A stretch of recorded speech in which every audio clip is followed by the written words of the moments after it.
আমি আপনাদেরকে বিনীত স্বরে বলি, আগামী 26শে এপ্রিল 26 তারিখ তো ঠিক আছে, 26 তারিখ আমাদেরকে ঢাকা যেতে হবে। সোহরাওয়ার্দীতে না দাঁড়াইতে পারলে রাস্তাঘাটে দাঁড়ায় থাকবো। তারপরে দেখতে হবে সুন্নি জনতা ঘুমায় না, সচেতনই আছে। আল্লাহ যেন আমাদেরকে আগামী 26 তারিখ সদল বলে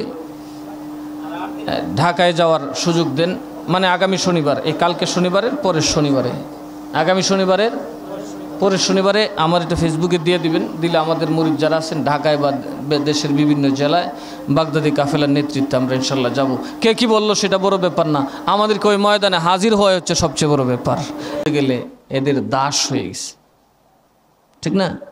আজকে আমরা বাংলাদেশের চেঁচামেচি করি কি আমরা কাছে নাকি সৌদি আরব কাছে? তো ওরা কথা কয় না কে? আমরা ধনী না সৌদি আরব ধনী? তো ওরা কথা কয় না কে? ওরা হ্যাঁ, এমন কি ওই সমস্ত দেশে ইসরায়েলের পক্ষে নয়, ইসরায়েল শব্দটা মুখে আনলে অ্যারেস্ট করা হয়, পক্ষে বিপক্ষে ফোরে আগে তুই নাম কেড়ে আনলে অ্যারেস্ট করে ফেলা হয়, রাতের গভীর অন্ধকারে গুম করে ফেলা হয়। এখনো ধর্মচর্চা বাংলাদেশই সম্ভব, কারণ নবীজি বলেছেন হিন্দুস্তান থেকে আমার কাছে দ্বীনের ইমানের সুঘ্রাণ আসতেছে। আমি আপনাদেরকে বিনীত স্বরে বলি, আগামী 26শে এপ্রিল আগামী ক তারিখ যারা কাফের মুশরিক তো দূরের কথা, নিজের ভাই মুসলমানও যদি বিপদে চলে তার সাথেও আপোষ করে না, তাদের নাম আহলে সুন্নাত। আপনারা দেখেছেন গত 12 তারিখ সবাই একজোট হয়েছে, সব আহলে সুন্নাত ছাড়া। কারণ সুন্নিরা কখনোই যেখানে ইয়া রাসূলুল্লাহ বলা যায় না সেখানে থাকতে পারে না, কারণ সুন্নিরা রসুলের সৈনিক, সুন্নিরা রসুলের ইতাআত করে। যেখানে রসুল নাই সুন্নিরা সেখানে থাকতে পারে না, আর যেখানে রসুল নাই সেখানে মুসলমানও থাকতে পারে, ভণ্ড নবীর উম্মতও থাকতে পারে। কারণ ভণ্ড নবীর দলের স্লোগান যা, মুসলমানের স্লোগান যদি তা হয়, আপনি নিরূপণ করবেন কিভাবে যে আপনার ভিতরে কাদিয়ানি নাই? কারণ সকল মুসলমানের আকীদা হচ্ছে নারায়ে তাকবীর আল্লাহু আকবার, ঠিক না? নারায়ে তাকবীর। অথচ কিছুদিন আগে যারা বলছে নারা মানে হইল বেশ্যা নারীর আহ্বান, ওরাও যায় ওখানে মিশছে, ওরা নিজের মুখে দিতেছে নারায়ে তাকবীরের বাংলাদেশ। তো দেখুন একমুখী কি বলে, আহলে সুন্নাত বলে না, যাদের কথার কোনো স্থিতি নাই, যাদের কাজের কোনো স্থিতি নাই, তারা যখন স্বার্থ পড়ে তখন তার সাথে আপোষ করতে পারে, আমরা অন্তত তাদের সাথে বসে দুঃখ জানাতে চাই না। এজন্য সব একসাথে, আহলে সুন্নাত ওয়াল জামাত আলাদা। আগামী 26 তারিখ সমন্বয় কমিটি বা সুন্নি ঐক্য পরিষদের পক্ষ থেকে, সুন্নি উলামা মাশায়েখ ঐক্য পরিষদের পক্ষ থেকে যেই আহ্বান আসছে আমাদের নির্যাতিত ফিলিস্তিনি ভাইদের জন্য, আমাদের যাওয়ার দরকার আছে না নাই? আপনারা বলুন, যাওয়ার দরকার আছে না নাই? বর্তমান সরকার বলতে গেলে সবাইরই স্বাধীনতা দিচ্ছে, এটা খুব ভালো লক্ষণ।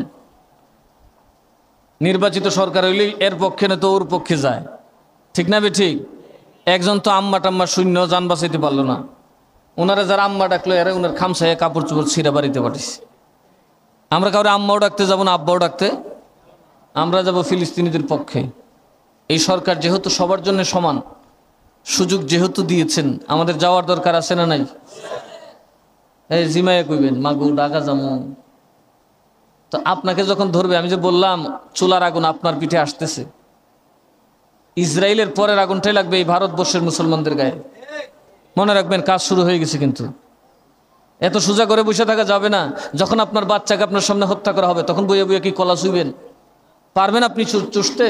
তার আগে হাঁটেন, কারণ কাফেররা কিন্তু ইমানদারের ঐক্যকে খুব ভয় পায়। ইমানদারদের ঐক্যকে কিন্তু কাফেররা খুব ভয় পায়। তাকবীর এবং রিসালাতের ধ্বনি, তাকবীর হচ্ছে কাফেরদের অন্তরে ভয় ঢুকানোর একটা ধ্বনি, আর ইয়া রাসূলুল্লাহ হচ্ছে মুনাফিক থেকে ইমানদারকে আলাদা করার একটা সুযোগ। কারণ মুনাফিক কোনোভাবেই কোনো অবস্থাতেই কাদিয়ানি ইয়া রাসূলুল্লাহ বলবে না, বলবে যেমন এই ইয়ারমুকের ময়দানে যে যুদ্ধ হয়েছিল ভণ্ড নবীর বিরুদ্ধে, মুসলমানরাও কয় আল্লাহু আকবার, ভণ্ড নবীও কয় আল্লাহু আকবার। তখন আবু বকর রাদিয়াল্লাহু তাআলা নির্দেশ দিলেন, এখন আর আল্লাহু আকবার বইল না, এখন ইয়া মুহাম্মাদা বলে ডাকো। তখন মুসলমানরা আল্লাহ রসুলের নামে স্লোগান দিতে লাগলেন। ওরা আর এটা বুঝে উঠতে, কারণ ওরা তো আর নবীর নামে দিলে আর ওদের নবী থাকে না। এই জন্য মুসলমানদের সুন্নিদের সবচেয়ে বড় পরিচয় ইয়া রাসূলুল্লাহ, কারণ যার ভিতরে ইয়া রাসূলুল্লাহ আছে তার ভিতরে আল্লাহু আকবার আছে। কারণ মাইয়ুতির রাসূলা ফাকাদ আতা আল্লাহ, যে রসুল মানছে তার ভিতরে আল্লাহ মানা আছে। সুতরাং এখন যেহেতু ভণ্ড নবীদের যুগ চলতেছে, মুনাফিক কাজ্জাবদের যুগ চলতেছে, একেবারে দাজ্জালের চেয়ে বেশি মিথ্যা কথা আজকে মাথায় টুপি পাগড়ি পরে বলতেছে, আমাদেরকে ইয়া রাসূলুল্লাহ বলার কোনো বিকল্প। সুতরাং সকল সুন্নি মুসলমান যারা ইয়া রাসূলুল্লাহ বিশ্বাসী, রসুলকে যারা ভালোবাসেন, সকল বিতর্কের ঊর্ধ্বে উঠে আমাদেরকে অবশ্যই আগামী ২৬ তারিখ সুন্নিয়তের বিজয়ের জন্য ঢাকায় যাওয়া প্রয়োজন।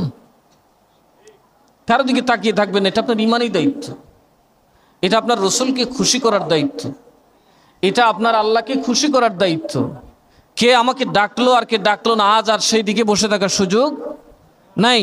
আমরা সবাই যার যার দায়িত্বে দলে দলে সোহরাওয়ার্দী ময়দানে হাজির হয়ে যাব, কারণ দেখিয়ে দিতে হবে যে এই দেশ আসলে শাহজালালের দেশ।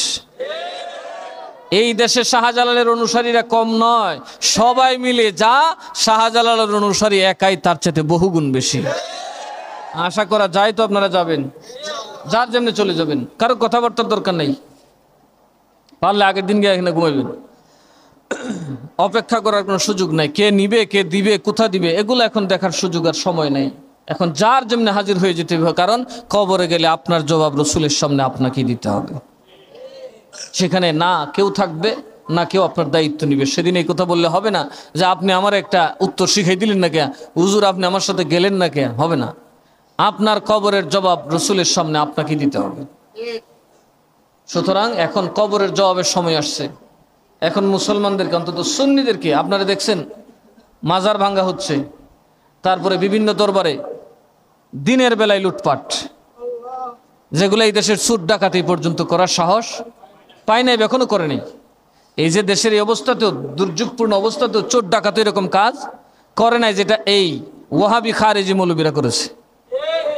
কারণ এদের কাছে ইমানদারের মালও নিরাপদ না।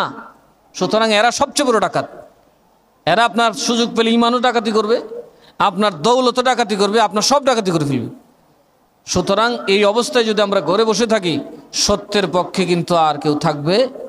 তখন আযাব আসলে কি আমরা থইয়া আসবো, না সবার উপরে আসবে? সুতরাং আমার একটা অনুরোধ থাকবে, কেউ ঘরে বসে থাকবেন না।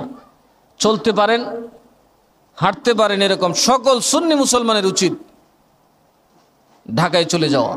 সোহরাওয়ার্দী উদ্যানে জায়গা না হলে সারা ঢাকায় আমরা দাঁড়িয়ে থাকবো।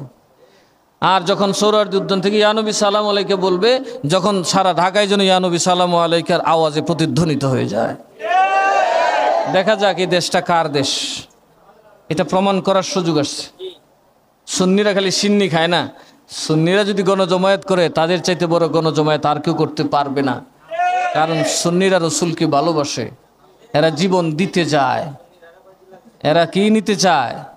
তাইলে আমাদের এখন প্রমাণ করার দরকার আছে না নাই? আর নয়তো কিন্তু আজীবন ইমান আছে, কিন্তু নাম ডইব জিলাফি। আজীবন নাম কি লিবেন? জিলাফি সুন্নি। তো এই জিলাফি যে আমরা আসলে জিলাফিকে ভালোবাসা মিলাতে যাই না, নবীকে ভালোবাসা যায়, ওইটা সোহরাওয়ার্দী ময়দানে গেলে আর ওয়াজ করা লাগবে না, বাতিলদের জবান এমনি বন্ধ হয়ে যাবে।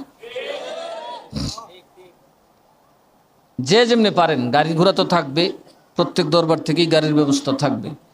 তো এত মানুষ তো পর্যাপ্ত গাড়ি নাও পাওয়া যেতে পারে। যে যেভাবে পারেন ফজরের নামাজ পড়ে সোজা ঢাকার দিকে চলে যাবেন। অন্তত একদিনের জন্য ঢাকায় থাকা আমাদের সকল মুসলমানের জন্য ফরজ হয়ে গেছে, এবং এটা আমাদের বড় সুসংবাদ। দেখেন আজকে সুন্নিয়তের ভিতরে কোনো ভেদাভেদ নাই, ঐক্য চলে আসছে। তো ঐক্য আসছে কিনা? কোনো বিতর্ক আছে এই ব্যাপারে?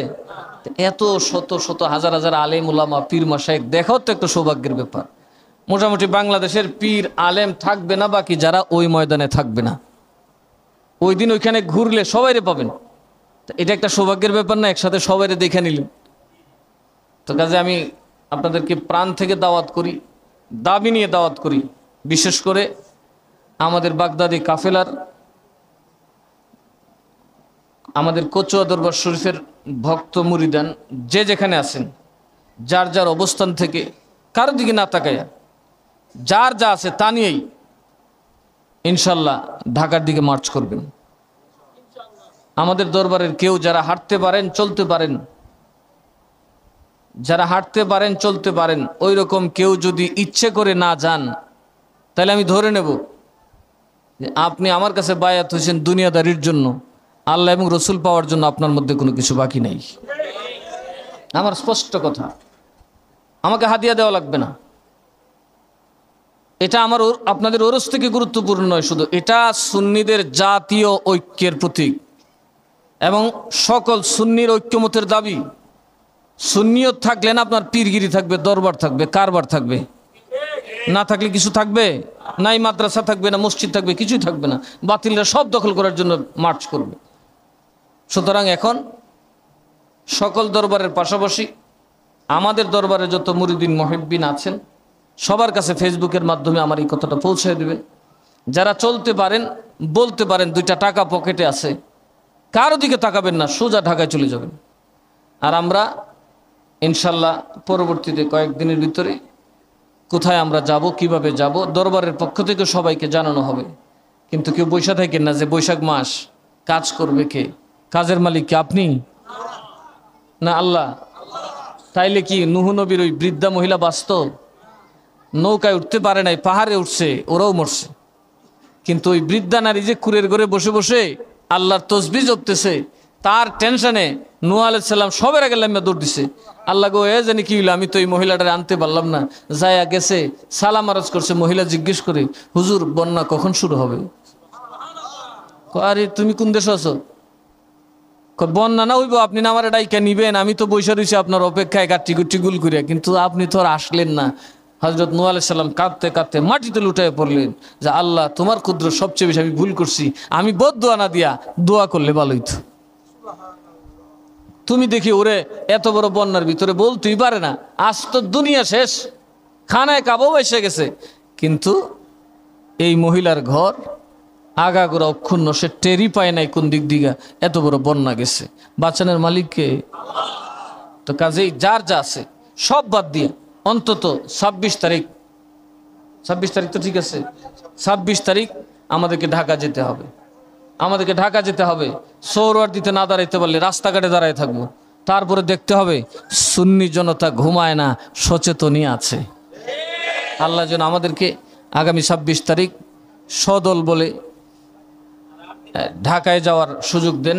মানে আগামী শনিবার, এই কালকে শনিবারের পরের শনিবারে, আগামী শনিবারের পরের শনিবারে আমার এটা ফেসবুকে দিয়ে দিবেন। দিলে আমাদের মুরিদ যারা আছেন ঢাকায় বা দেশের বিভিন্ন জেলায় বাগদাদি কাফেলার নেতৃত্বে আমরা ইনশাল্লাহ যাব।